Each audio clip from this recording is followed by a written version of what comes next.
Bayan yun. Bayan na yung tinambak na yun. Anong saktong address? Kasi di ba may address yun, yung alambawa. Ang Isidro yun. Bayan ng tinambak, barangay San Isidro, Purok 5. Yun. Wow. So, let's go mga idol, mga Panonood Friends, at maraming salamat sa lahat ng mga sumusubaybay, tumutugay sa aking vlog. Thank you ng marami sa inyo mga Panonood Friends, at isang kababayan natin ang ating tutulungan ngayon sa pamamagitan ng ating pagbablog mga idol. Si Kuya Carlo ay nandito na sa ating kubo-kubo at pakakainin natin dito at magpapahinga siya ng kaunting oras at tingnan natin kung anong pwede nating iabot na pagmamahal dito sa kababayan natin na talagang iniwanan pala ito ng driver, isa pala itong pahinanti. At taglakad siya galing ng Lucena hanggang boundary ng Lopez Quezon at may tumawag nga sa atin, isang concerned citizen, at tutulungan natin itong mga idol. So subaybayan yung mga kaganapan hanggang sa dulo ng vlog na ito at sisikapin natin ito na makasakay ng bus. Magpapahinga lang ito ng kaunting oras dito at pakakainin natin mga idol. Alright, let's go. Maraming salamat sa inyo at Merry Christmas sa mga kababayan natin, sa mga solid kapanood friends at sa lahat ng ating mga minamahal na viewers. Sa mga bago pa lang sa ating YouTube channel, welcome po kayo sa aking YouTube channel at marami na po tayong na-upload na mga ganitong naabutan natin o natulungan natin ng kaunting pagmamahal mga idol. Kasi nga ay Pasko na ngayon mga idol. So let's go! Watch this! Talaga, hindi talaga basta nagpapasa kayo.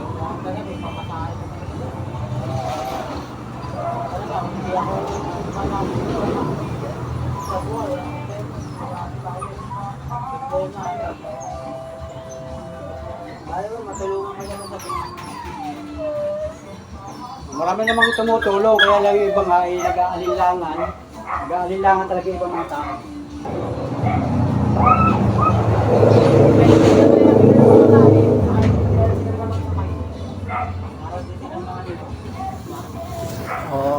Raymond talaga ang nabiyahe. Sugar line. Dahit lang yan. Ay, oo, dahit lang. May naga din minsan, bihira no? Bihira ang naga. Pero marami diyang bus na, marami akong nakikita diyang bus ng biyaheng naga. Yung signboard ay naga.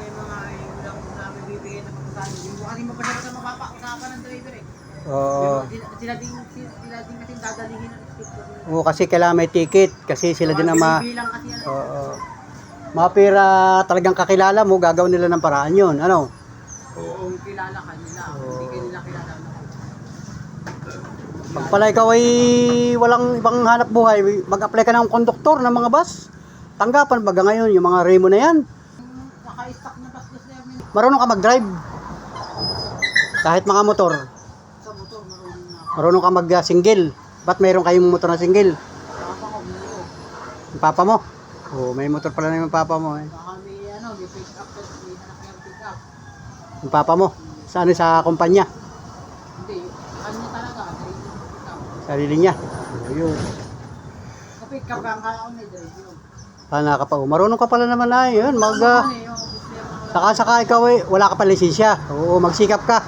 Pag ikaw ay sabagay, 20 years old ka na eh, sabi mo. Pwede ka na mag-apply ng driver license. Ano? Sa Bicol. Ganda sana kung makarating ako ng Bicol.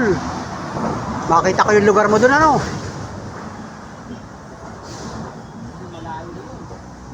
Malayo yun. Malayo ang Bicol ay. Pagdating ng araw, makarating din ako doon.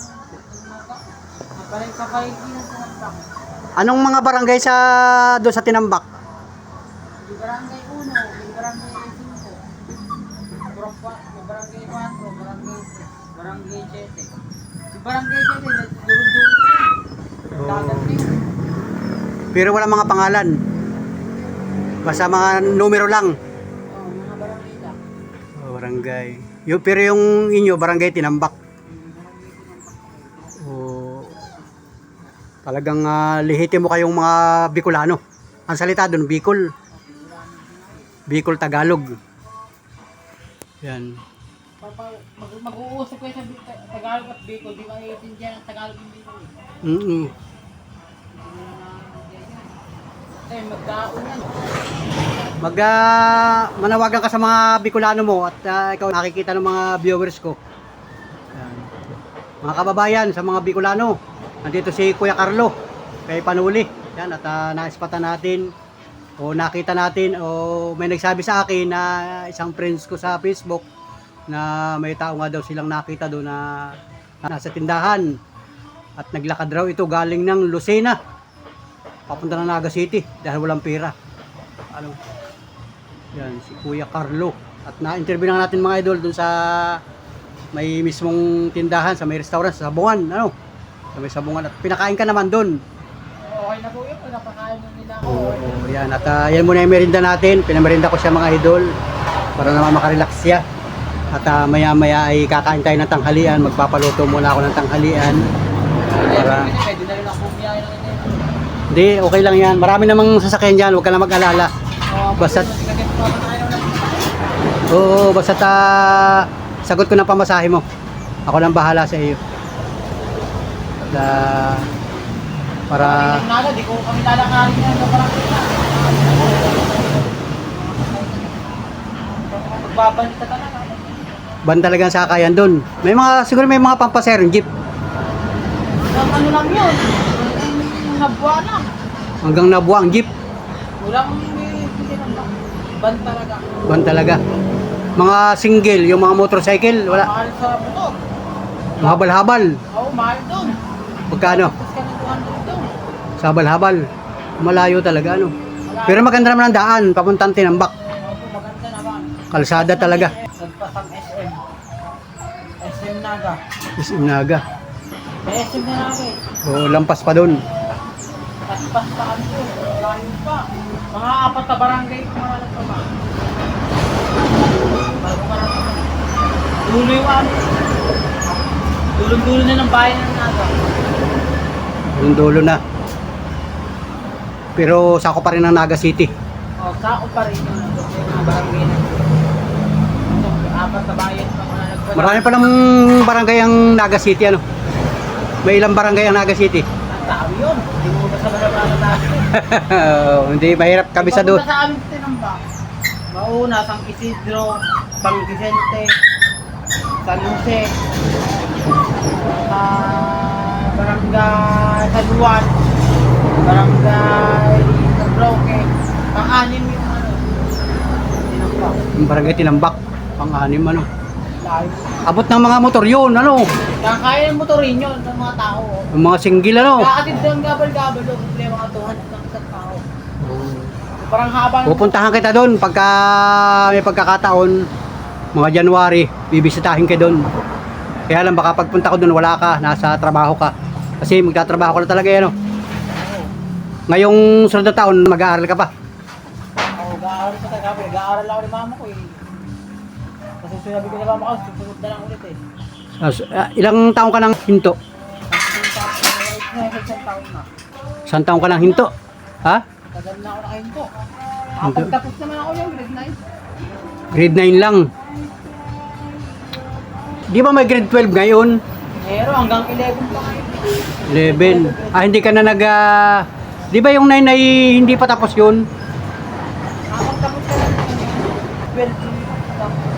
Grade 9, hindi pa ako nakapagtapos. Pero kapatigil na ako. Ah, napatigil ka na noon. Trabaho ko. May trabaho na. At kailangan na. Wala nang pinansyal. Kailangan na rin ng magulang, kaya kailangan na rin makatulong sa magulang ko.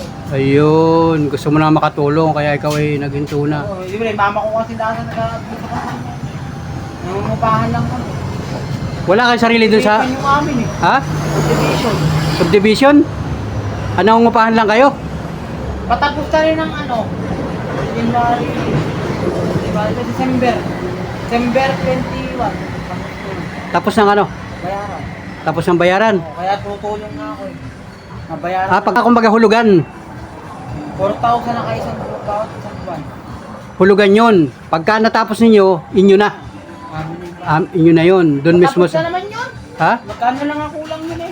O, kumbaga pinagsikapan ng mama at papa mo, ano? Kaya yung mama ko, tutulungan ako na lang. O, gusto mo na Sagot matulog. ko na rin yung pagkain namin. Kami ako na sumasagot yung pagkain sa bahay. Kaya mama ko. Sa mama ko na daw sa bahay. Ako nga pagkain. Oo. Sagot ko naman yun. Oo. 4 lang kami doon. 4 lang kayo, ano? Ay, yung mga papa mo, lagi pa may trabaho, di...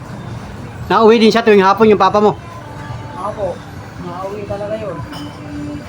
Papa ko kasi may balak nga mag-guardia na lang siya. Dati gwardiya, driver, ganun. Dati guardia yun. Ngayon nag-driver na. Naghahanap ka din. Sabi ko nga, mag-apply ka na lang sa Raymond. Oo, pwede mag-apply doon, mga driver company. Ang dami ng bus na naka-stack doon. Mga bus company. Ang dami dyan, mga Bicolano. Kasi marami na nakatambak. Hindi mawawala ng trabaho yung papa mo kasi driver siya. Oo.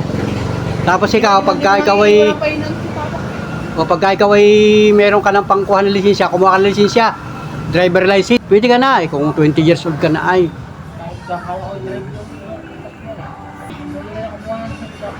Kukuha pa ako ng preno, marami ang laki kung gawin sa silinda. Oo, malaki ang magagastos ngayon ay sa mga driver ay. Yung mga driver license, talagang pag wala kang pera, hindi ka basta-basta makakakuha ngayon. Pag natapos namin yung bahay na yan, wala na. Natapos lang. Oo, ayun ay naalala mo, yung bahay ninyo, yung hulugan, ano? Yung hulugan ba? Wala nang maintindihin. Tubig ilaw na lang. Hulugan. Ilang taon na kayo nakatira doon sa bahay na yun? Sabi na, isang taon pa lang naman. 20 na? Hindi siya pwersahan ng paghuhulog. Hindi naman yung pag-ulog na yun, hindi naman basta-basta pinabadala sa may-ari yun. Oo. Dami naman ng upaan na doon. Yung iba nga, nauna na kami. Ang babayaran, yung amin na lang dito sa Salvador. Kumbaga walang deadline sa may-ari. Yung iba, bayad ko talaga, kinas talaga yung bahay. Oo. Pero sa inyo, hulugan talaga. Hulugan Nagsisikapan. Matatapos naman yun sa pagsisikap ng mama at papa mo. 21, tapos lang kami. Ang kagalingan, di wala ka pang pamilya, mabutit wala ka pang asawa. Meron na rin din ako na, Ha? meron na rin din. Minsan meron, may girlfriend lang dati. Oo, dati, may girlfriend ka na dati. Pagpatagtag na kain pa yan. Dati may girlfriend ka na. Dati dahil puso. Ngayon, may girlfriend ka ngayon. Wala kang girlfriend ngayon. Papadagtag daw eh. Pandagdag obligasyon ano. Sa bagay, pwede. Pwede naman yun. Kasi pagka ikaw may sapat ng trabaho, walang problema yan. Pwede ka mag-girlfriend.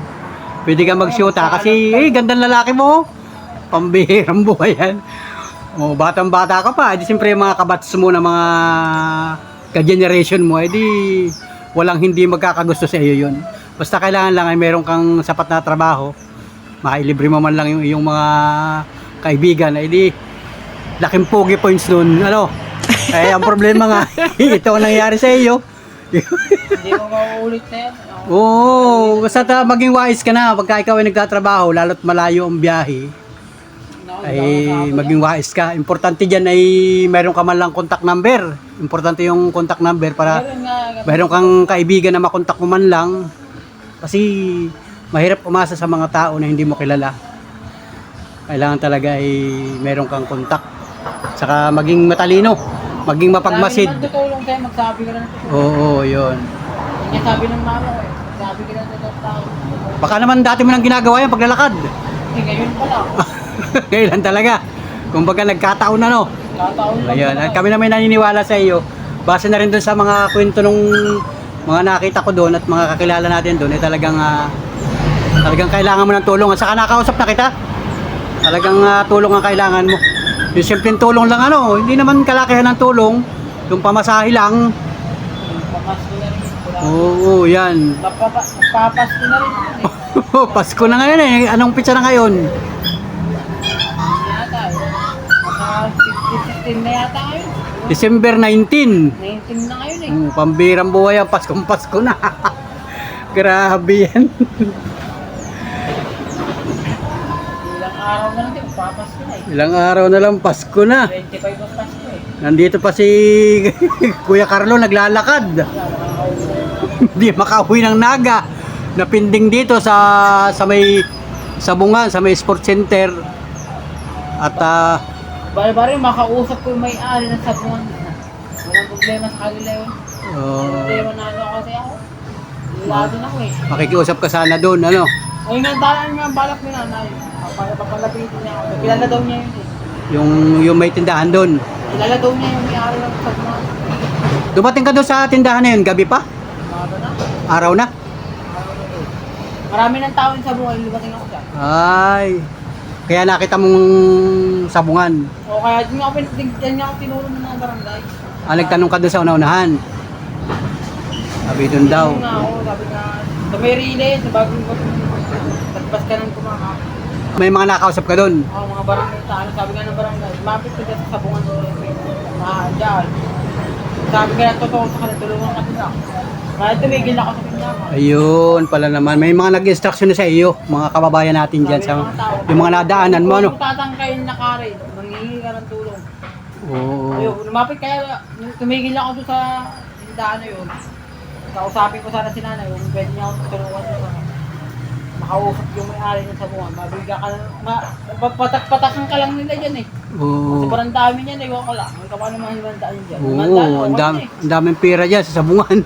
Inihahagis nga lang nilang pira, yan o. Oo, 500 daw, okay na yun. Makaipon lang daw. Inihahagis. Ang birang buhay. Ibig sabihin, mayroon kang amo talaga, yung truck na yun? Yung binabiyahan mo? Oo, siya may-ari na. Taga saan yung may-ari? Nagalit eh. Doon din. Malapit lang sa bayan ng Sanaga mismo. Yung naga lang, O di meron ka pa sasahudin doon ano? patara. Ilang araw? 4 na araw. Isasahudin mo. O hahanapin eh. Matatanggal yung driver na yun. Kasi ipinagkatiwala ka nung management doon sa driver. Tapos bigla kang iniwanan. Ay tingnan natin kung anong alibay nun, nung yung driver na yun. Kung anong magiging dahilan doon sa iyong amo. Matigas pa siya eh. Pag maano ka mga... Paano ang sahod mo ron sa 50 ako sa driver. 550 sa? Driver. Sa driver. Nakipakinggan niya, kay 400 lang. 400 isang biyahe yun.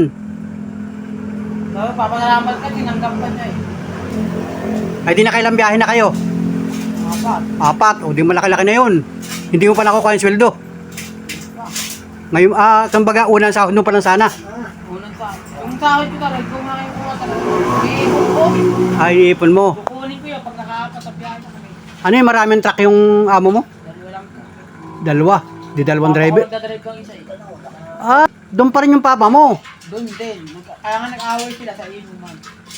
Ay, grabe. Mahirap ang kwento yan. Lalo na mag-aaway yun. Yung papa mo. Papatanggal ko nga, sabi mo sa akin, patanggal ko yung sensya niya. Oo, kasi malaking purisyo yung ginawa ay. Buhay ng tawang nakasalalay dyan sa ginawa niya yan. Dalaw kang basta-basta kanya iniwanan. Oo. Wala ka pang kapira-pira. Hindi lang alam kung papatay talaga, hindi ko lang alam. Oo, grabe yan. Pag nalaman nung... Lalo papa ko, paguluyan to. Ako po. Hindi ko lang alam anong gagawin. Oo, grabe palang nangyari. Talagang magkakasama pala kayo doon. Kasama kami tinatawag. Nako, laking problema niyan. Pag nalaman ng papa mo. Saka yung amo mo. Nalaman din. Yung contact number sana doon sa amo mo, ano? Wala ka rin contact number doon sa amo mo? Nakakalimutan ko kasi iniingo ng number ng amo ko lagi. Lagi kasi Oo. akong cellphone eh. Yung driver ko lang may contact. Yung driver mo lang. Ano, may cellphone yung driver mo? Meron, Chucky. Oo, hindi mo rin alam ang contact number nung driver mo. Yung driver ko nga, iniingi ko yung contact number niya, ayaw nga ibigay eh. Ayaw ibigay sa iyo. Talagang... Ako, kagulo yun. Mahirap po. Magagalitan talaga ng amo yun. Kaya sabihan ka nila ng amo ko, itong anak ng itong finance ko, alagaan mo yan. Oo, kasi first time mong mag-Maynila, magbiyahe-biyahe, ano. Hindi ka pa naman talagang... Hindi ka naman paano, hindi sagot niya. Wala naman siya may babae na pera.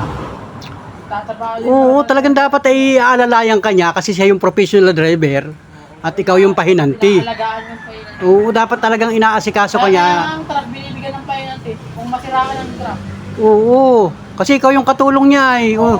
Ay ngayon, babe, Masiraan siya, wala siyang katulong. ay ngayon, basta-basta kanya iniwanan, ay mahirap yun. Oo.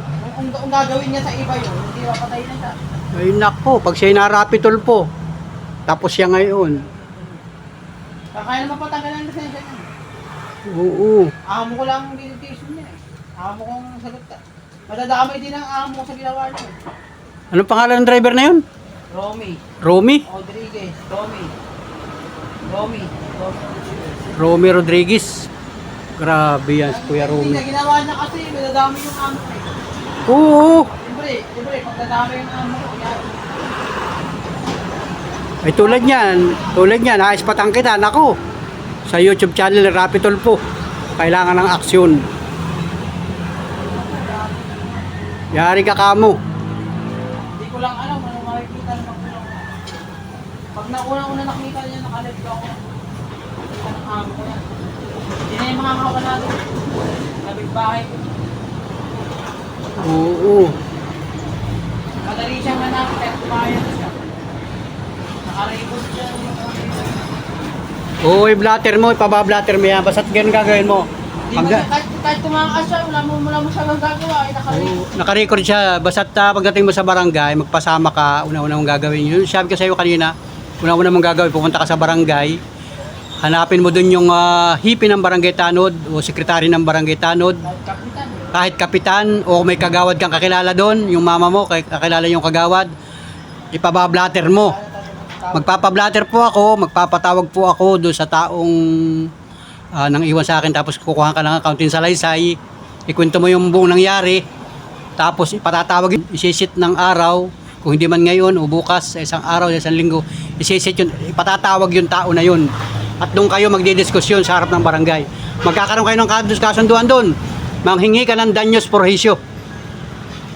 Parang, multiplier niya lang ano yun, pakulong ko na. Oo, hindi naman basta-basta na kukulong. Kaya lang, kumbaga, hingin yung panig nung kabilang panig. Tapos, Ano pa ano yan, hindi pa rin sorry yan. oo, yun. Kalimitan naman gano'n. Sorry. Bibigyan ng sorry. O, basta nasa sa inyo yung pamilya na yun. Kayo na ang bahala magdesisyon, yun yung pamilya mo. Katulong mo na yung mama at papa mo. Sa kayo yung pamilya, magkakatulong na kayo doon. Ako, hindi ko papaano siya, tulungan nga siya. Oo, yun, ganun. Ako, gagawin naman ako, tuloy ang Kasi may proseso yan sa barangay na yan. Sa barangay, tapos ay sa... barangay din naman gagamit. Oo, yun, ganun yun. May proseso yan. Lahat ng bagay may proseso. Magpatulong ka lang para ikaw ay... Kumbaga, damdamin ninyo yan. Hindi natin pwedeng pigilan yan. Kasi kayo yung biktima, kayo yung naapektuhan. Kung ano man yung maging desisyon ng pamilya mo at saka ikaw, nasa sa inyo na yun. So, hindi naman ako makakapunta ron, hindi ko na maibablog yun. Ito na lamang yung tulong ko sa iyo, papasko ko sa iyo. Kasi nga Pasko na. So, mag-relax ka dyan. Kalmante mo yung sarili, yung isipan mo. At mamaya ay makakasakay ka na ng bus. Pasasakayin kita ng bus sa tulong ng ating pagbablog kay Panuli. Salamat sa iyo.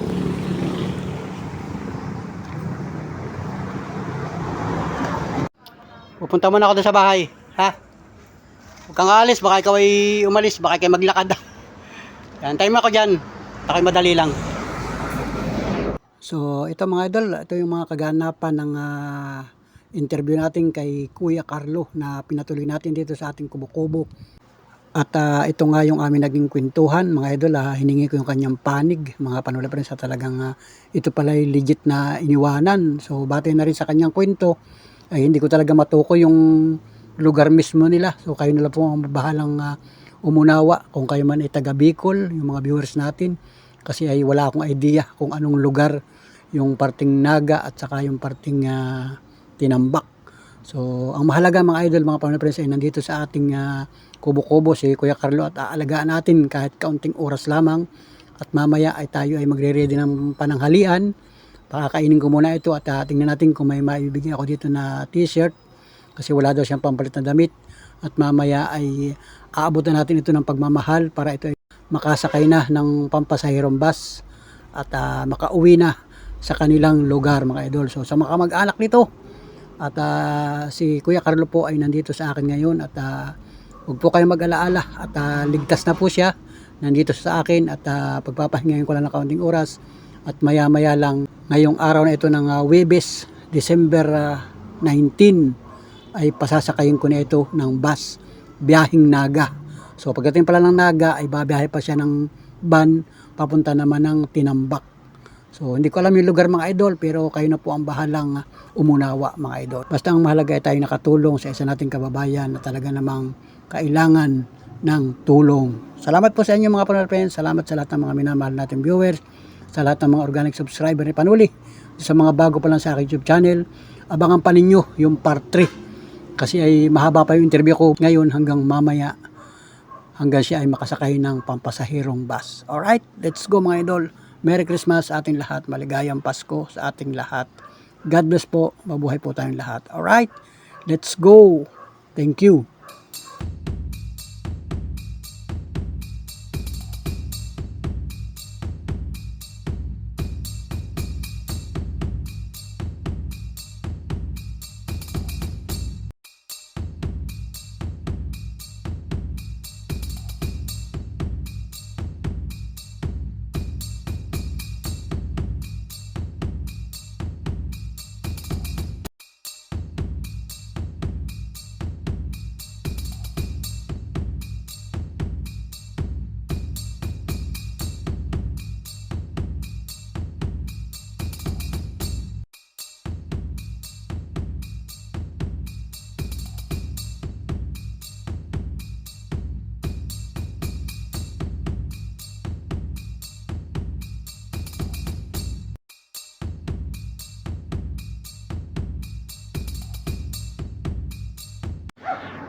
Let's go.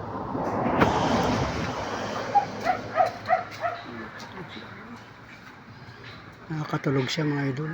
Wow.